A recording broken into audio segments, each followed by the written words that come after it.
nós temos agora o nosso convidado Diego Dias. Já está aí, doutor? Isso, Diego é um ufólogo, né, do grupo NUFOR, uma outra organização dos Estados Unidos também, né, que é uma organização formal, foi apresentado através do Esteban, né, já tivemos uma reunião. Fica à vontade, Diego. Cadê o Diego? Peraí. Ah, o Diego aqui, ó. Hi, how are you? Buenas Hi. tardes. Voy a hacer la presentación en inglés para todas las múltiples lenguas que hay aquí. My name is Diego Diaz, as the doctor said, I'm the international liaison at the National UFO Historical Record Center here in the United States. We're also a nonprofit organization, and our goal is simple. It's just to preserve UFO and UAP history for the current and the future generations. So I want to first of all thank Dr. Julio Acosta, also our mutual friend Esteban Corio from the SCU, who had a wonderful presentation, for the invitation to tonight's event, for allowing us to be part of this historic occasion.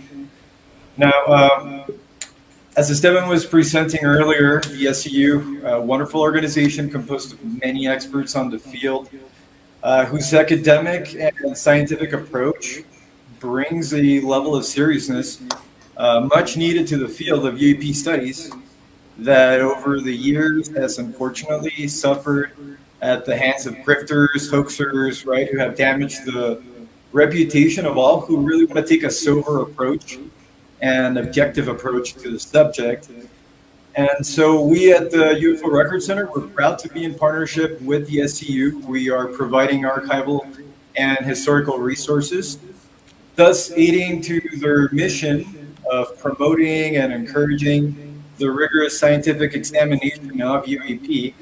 So this collaborative effort allows for the application of the scientific method along with the historical context that helps us better understand the subject. Now, the Latin American Academy for Scientific Ufology, LAASU, has already made a pretty big impact in the Southern Hemisphere to elevate the study of UAP, publishing multiple scientific peer-reviewed papers, as well as helping educate and train the community, which is really big, and even influencing, as they were saying, the Brazilian Ministry of Labor and Employment by establishing the ufologist occupation. And this is huge because it really recognizes the many in the field who have seriously researched the topic. And it's a wonderful achievement that needs to be applauded. And we definitely do so from our organization. So as Dr. Acosta has stated, this is a small step for these two organizations, but this is a giant leap for the study of UAP. The new partnership between LAASU and the SCU makes sense. The timing couldn't be any better. Their common visions align perfectly, encouraging academia to further explore this matter with the seriousness it really deserves. Now, I look forward to seeing the development of this new partnership, igniting greater curiosity, establishing ufology as a new science with significant social and cultural implications for the future. And really, I also hope it motivates other organizations to collaborate, as the UAP subject, like the doctor was mentioning, is a global phenomena that requires really all of us to be working together. And at the Record Center, as I stated earlier, our mission is simple. It's to preserve and provide historical UFO materials to the general public and interested parties. With the accumulated data that we collect, we hope to assist research endeavors and aid an accurate chronicling of the UFO UAP history, not only for the present, but for future generations, and regardless of belief or not belief in the subject. Because whether you want it or not, UFOs are part of our history, part of our culture. And we also work to preserve the legacy of UAP researchers around the world. We showcase and celebrate their tireless contributions to this great UAP mystery that's a global issue. And so far, we have been able to acquire multiple collections, not only from the US, but from around the world as well, including multiple historical artifacts, literature, and thousands of UAP cases from civilian research organizations, as well as original military declassified government documents. So among these, we have NICAP, the National Investigation Committee on Aerial Phenomena. We have CUFOS, the Center for UAP Studies, founded by Dr. J. Allen Hynek himself, along with his personal Blue Book collection and artifacts, which is a really amazing find by our director, David Marler. Now, additionally, we have most recently acquired last fall the APRO files, the Aerial Phenomena Research Organization, who for decades were considered to be lost by many researchers. And all of these and many others brought together under one roof for the first time in history. So this is an amazing accomplishment that we've been able to do over here. Now, this unique collection containing the thousands of files, case files, is to be digitized, and it will be freely available to everyone in the near future. Also, with recent developments in AI, it is our vision to use this new technology to go through the data, allowing us to make connections that may lead to new discoveries in the future.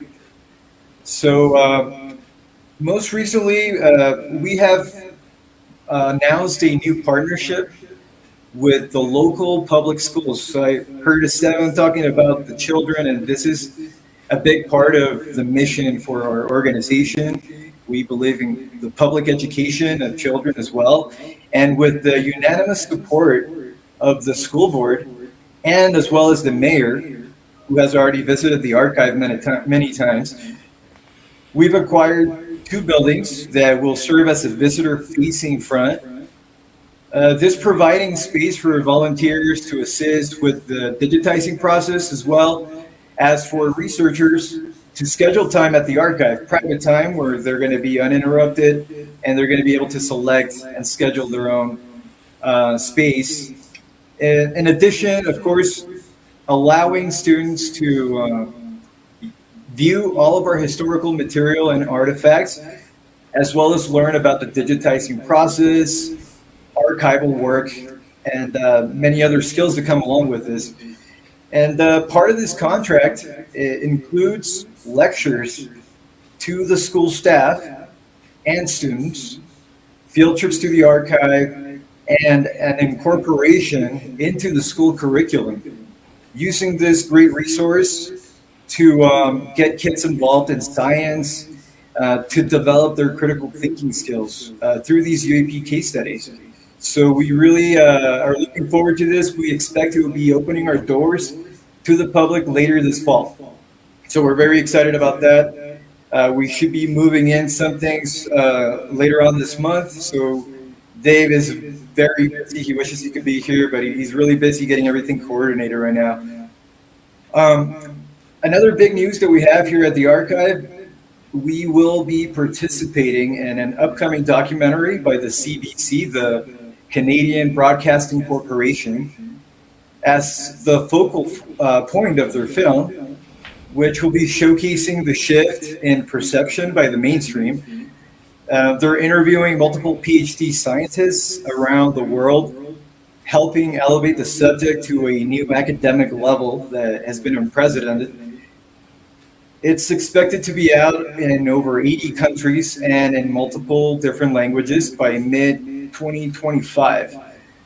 So earlier, as the doctor stated, we had the pleasure of speaking earlier this week. We had a previous meeting, and we spoke about a future partnership where both our organizations can benefit and help one another. Us, for example, offering full access to our thousands of case files and resources, And with their vast amount of historical material, he showed me some of these in camera the other day.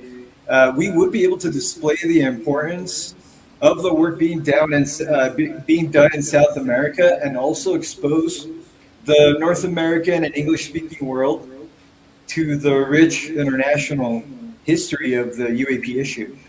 So I look forward to working with Dr. Acosta in the near future.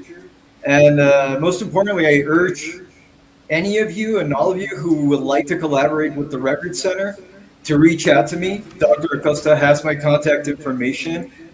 So please share our organization with your colleagues and fellow researchers as well, because we're a community and we need to be working together, because the understanding of the UAP matter belongs to all of humanity.